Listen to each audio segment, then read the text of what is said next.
Hello and welcome to Michael Sarah Adventures.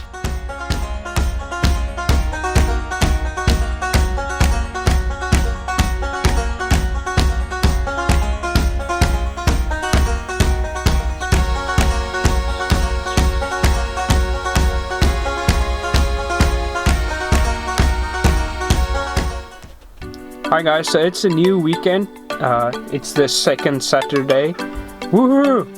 Lockdown. We're not exactly sure if the canopy is dust proof, and we'll probably only find out once we drive a dirt road, which would be after lockdown. It's a bit risky getting to Namibia and you don't have any clothes left. There's limited washing facilities in the bush, so we would rather want to build something where we can be sure it's dust proof. So for that we're going to build a compartment in the rear, still in the cabin next to the fridges, where we can put our clothes, and we're going to try to figure out today how we're going to build that. So the mission of the day.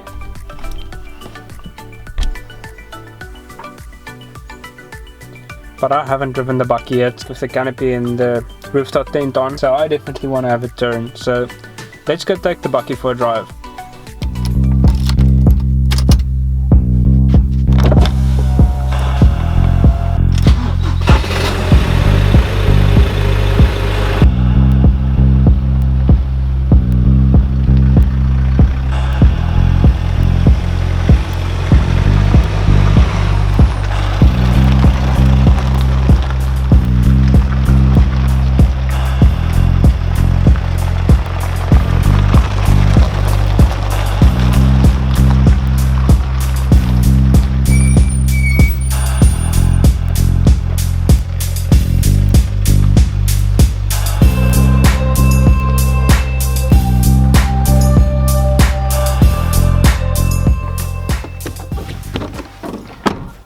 Alright, that was a lot of fun.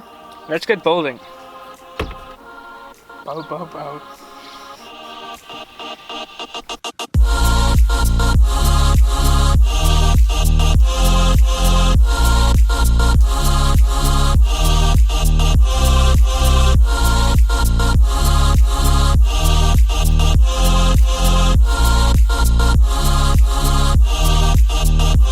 This is where the cupboard will go in. So the two fridges are here. In the next video we'll actually go through the whole vehicle, explaining the whole setup. So stay tuned if you want to see how they are connected. Anyway, and the battery box goes in here, and we'll try and design the system so there's still enough space for the front driver to move backwards if he would want to, while still having some space here for like groceries or quick things you just want to pop in. So if this is the battery box, we're going to use the aluminium steel squares tubing as well as this plywood. We don't have a lot, so we had to be smart in how we use it. So first we're going to have the 4 aluminium square tubing going up next to the battery box. For each layer there will be 4 layers, so 3 compartments within the cabinet. And we'll use these L brackets for the wood to lie on. 16 of those spaced evenly. Then we'll have our wood cut. Our wood would be 60 by 40. And yeah, that's the design. We'll still decide how we're going to close it. We have some plywood that we can put on the back. It would be lighter to use fabric, but we'll see how much of that I have lying around. I'll check these sexy tires. 265 by 65 by 17 Continental, with some great tread for sand driving. So let's begin.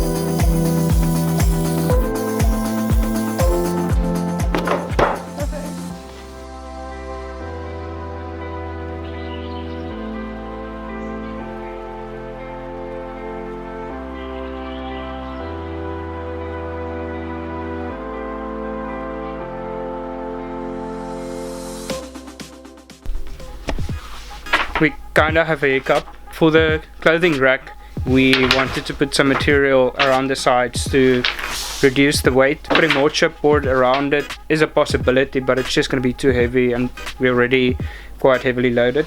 We had to scourge around the garage to try and see if we can find anything usable as material, since we basically ran out of everything doing the insides of the canopy. Obviously we can't go to the shops because of the lockdown, so that's not an option. But we did find an old trampoline that I bought for 150 Rand. I bought it specifically for the springs because they're great for weatherproof pegs. This is the trampoline, and Sarah's busy cutting it up. It's quite exciting.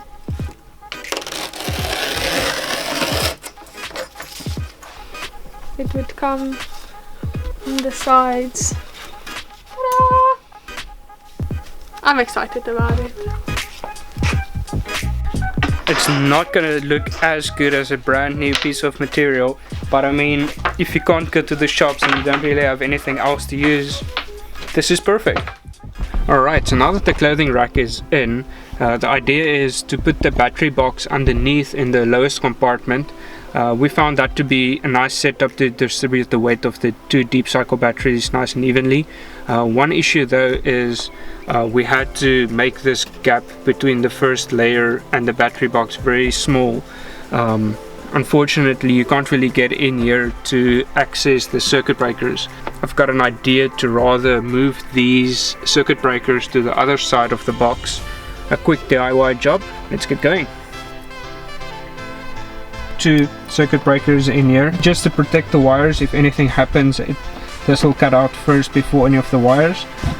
So the idea is to put something like this, but I'll have to extend these guys to be able to reach all the way to the outside here. So I'm quite happy with this position. I think a bit higher is a bit better. So just gonna drill two holes and put the nuts and the bolts.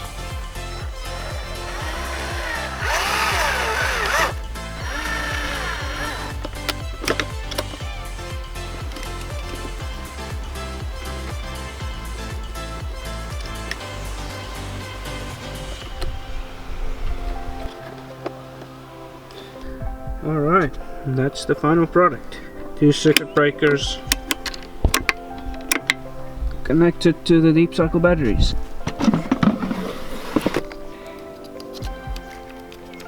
Alright, so it's switched off, and if I switch them on,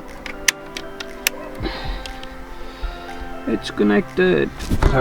Battery box is back in, and these are quite accessible, which I'm really happy about. I've actually also installed my mini subwoofer. Still have to wire it up though. I connected it with brackets that I've built, so it just connects underneath side of the seats, and yeah, it's quite sturdy. Alright, so last time we completed the clothing rack. It came out really well. I'm quite happy with how the side pieces came out.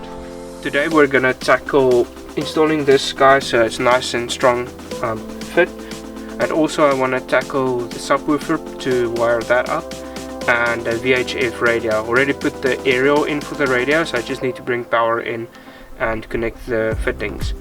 So I'm really excited to get those final things in. I would love to get those things done, because then I know if we have to go like tomorrow, whatever, then we're ready to go.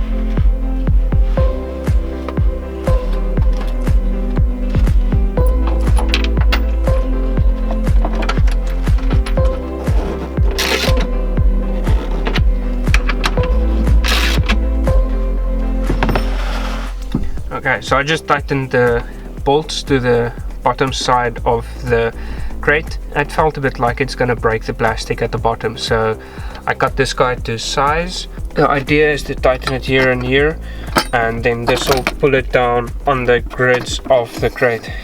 I feel when doing gravel roads it's gonna help a lot to not just break the plastic through at the bottom of this crate.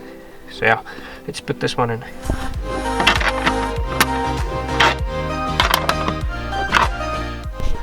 Alright, that looks much better.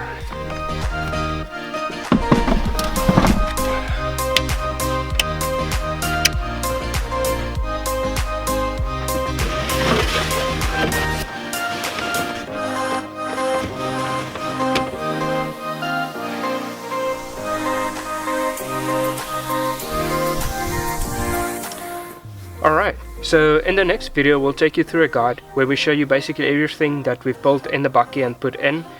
There's quite a few things that we custom designed ourselves, and we'd like to just do one video where we dedicate to everything from the front to the back, where we take you through our thinking process of designing and building it.